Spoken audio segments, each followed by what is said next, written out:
to our new lesson. Hari ini kita akan belajar melanjutkan mendeskripsikan grafik, chart atau table atau kombinasi dari infograph yang sudah saya sebutkan tadi. Kalau di part 1 kita sudah belajar mengenai the use of language trend and related verb and noun. Pada part 2 kali ini kita akan belajar comparing and contrasting information from graph. So we will discover the similarities and the differences among the features from graph, chart, or maybe table or combination of this infograph. There will be some slide over here. Untuk slide yang pertama, di sini kita lihat ada bar chart, ya, ada horizontal bar chart. It tells us about the most important invention in the last 300 years. So there are some invention here. And it tells us how male and female attitude toward this invention. Di sini kita bisa menggunakan perbandingan, ya, comparative degree, untuk menunjukkan persamaan atau perbedaan yang kita temukan pada fitur-fitur yang ada pada bar chart ini. Pada kolom kanan ini adalah contoh kalimat yang mengindikasikan persamaan atau perbedaan yang bisa kita gunakan. Contohnya yang pertama. Bicycle is as popular as mobile phone for women and men. Di sini kita bisa highlight, ya, the use of as, adjective as. Ini adalah it indicates the equal comparison, which there are two entities which have similar quality, gitu ya. The second one, more males than females chose the TV. Nah, ini adalah salah satu contoh pada unequal comparison, di mana two entities showing the higher degree or lesser degree. Di sini saya menggunakan kata kunci more, lalu noun, dan then. And then the third one, fewer females than males chose the TV. Di sini saya menggunakan kata fewer, lalu noun, dan then. The next one, the TV was more popular among males than females. Di sini saya bisa menggunakan kata more, lalu less, adjective, dan then. Nah, tiga kalimat ini menunjukkan unequal comparative yang bisa kita gunakan dengan menggunakan kata more, fewer, diikuti oleh kata benda atau mungkin adjective. Lalu yang selanjutnya adalah superlative, ya, which it indicates the highest degree or lowest degree. For example, like this, the most popular form of communication was the internet.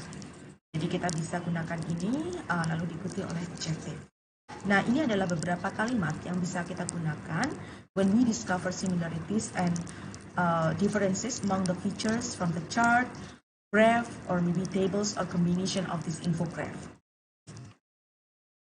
So these are the comparative degree yang bisa kita gunakan. Seperti yang saya bilang tadi sebelumnya, di slide sebelumnya, ada equal comparison, ada unequal comparison, dan superlative.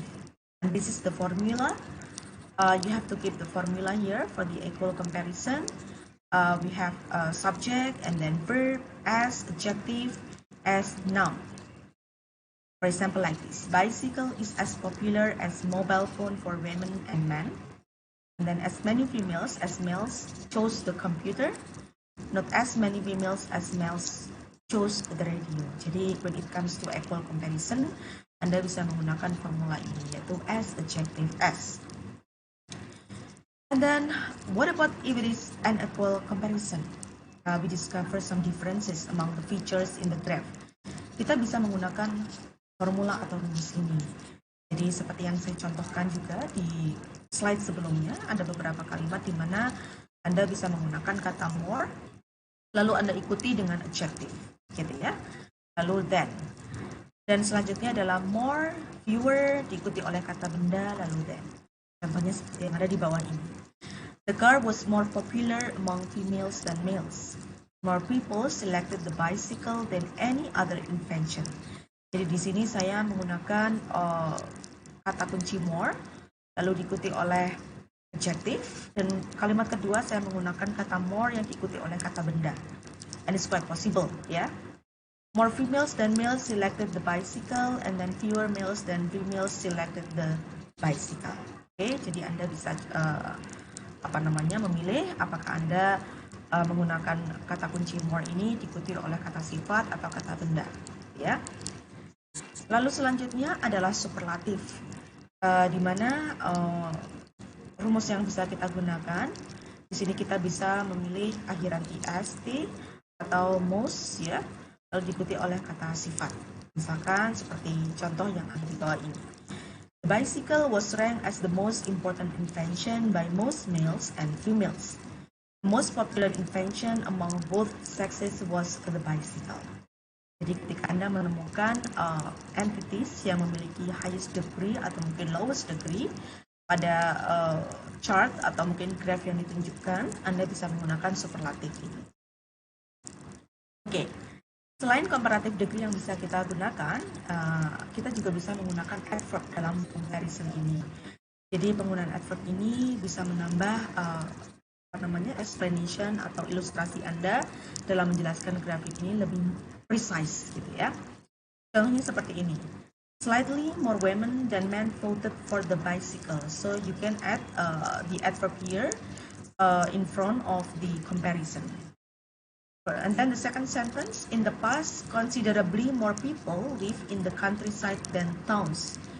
Again, Anda bisa, you can place the adverb here in the middle of the sentence in front of the comparison.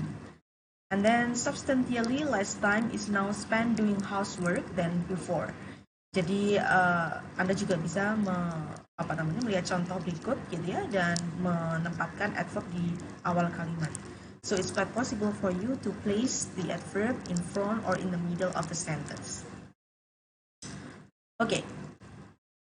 So that's a little bit about how we can explain graph or chart to be more precise dengan menggunakan comparative degree atau adverb seperti itu. Okay, so that's the end of our today's session. Thank you so much for your attention and bye bye.